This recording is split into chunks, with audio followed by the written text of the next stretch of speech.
నమ్మిన వారిని బ్రోచే బాబా కోర్కెల తీర్చుము బాబా.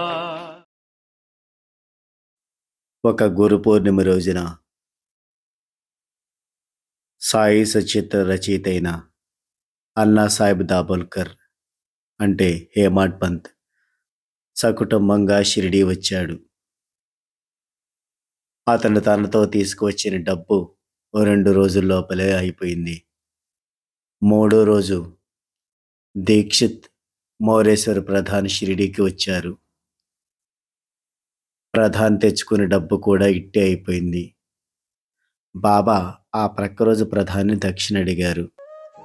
బాబా, నా దగ్గర ఏమీ డబ్బు లేదు అన్నాడు ప్రధాన్. పోయి అన్నా సాహెబ్ని అడిగి తీసుకురా అన్నారు బాబా. అన్నా సాహెబ్ దగ్గర కూడా బొత్తిగా డబ్బు లేదని ప్రధానికి తెలుసు. అయినా బాబా ఆజ్ఞను తూచా తప్పక ఆచరించాలని ప్రధాన్ వెళ్ళి అన్నా సాహెబ్ని డబ్బు అడిగాడు.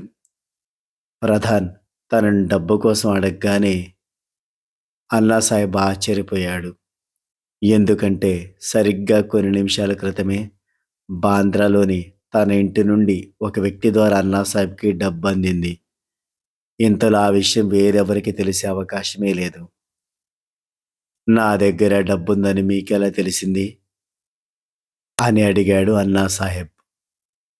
దానికి ప్రధాన్, నాకు తెలియదు, బాబా ఆజ్ఞానుసారం వచ్చి అడుగుతున్నాను అన్నాడు. ఓం సాయి శ్రీ సాయి జయ జయ సాయి జయ జయ సాయి. ఓం సాయి శ్రీ సాయి జయ జయ సాయి జయ జయ సాయి. ఓం సాయి శ్రీ సాయి జయ జయ సాయి జయ జయ సాయి. ఓం సాయి శ్రీ సాయి జయ జయ సాయి జయ జయ సాయి.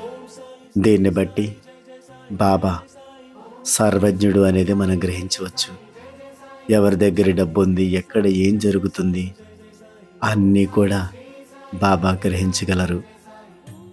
ఎందుకంటే ఈ సృష్టినే సృష్టించిన సాయినాథునికి తెలియందేముంటుంది. ఓం సాయి శ్రీ సాయి జయ జయ సాయి. ఓం సాయి శ్రీ సాయి జయ జయ సాయి. ఓం సాయి శ్రీ సాయి జయ జయ సాయి. ఓం సాయి శ్రీ సాయి జయ జయ సాయి. ఓం సాయి శ్రీ సాయి జయ జయ సాయి. ఓం సాయి శ్రీ సాయి జయ జయ సాయి. ఓం సాయి శ్రీ సాయి